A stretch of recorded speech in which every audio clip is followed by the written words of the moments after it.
Good morning. This morning we were in Colossians chapter 3, and it starts off with get your heart and your mind right. Set your heart on things above, set your mind on things above, because that's where our real home is. Our home is in heaven, and we are God's people. So get your heart, your desires, the things you want, center them on God's will. And your mind, the way you think godly thoughts. And then flowing from that will be a change in behaviors.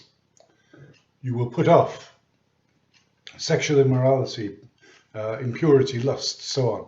And you will take on the characteristics of the kingdom: compassion, kindness, gentleness, humility, and patience. You'll have a forgiving nature. You won't bear grievances.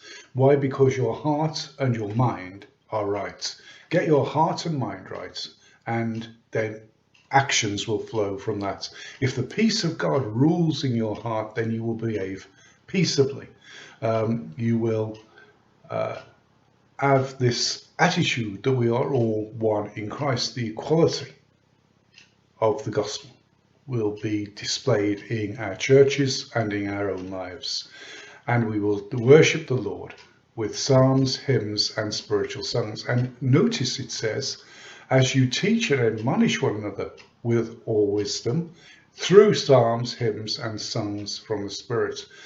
We teach each other, we learn theology, not only through the preached word, but through the sung word too. That's why it's important that we are careful about what hymns and choruses and psalms that we sing. We make sure that we're singing those which are teaching sound theology.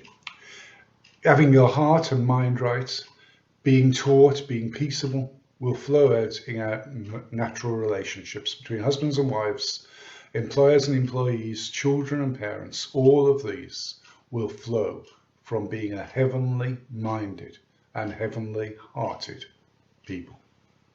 Let's make sure today that we set our hearts on things above and we set our minds on things above.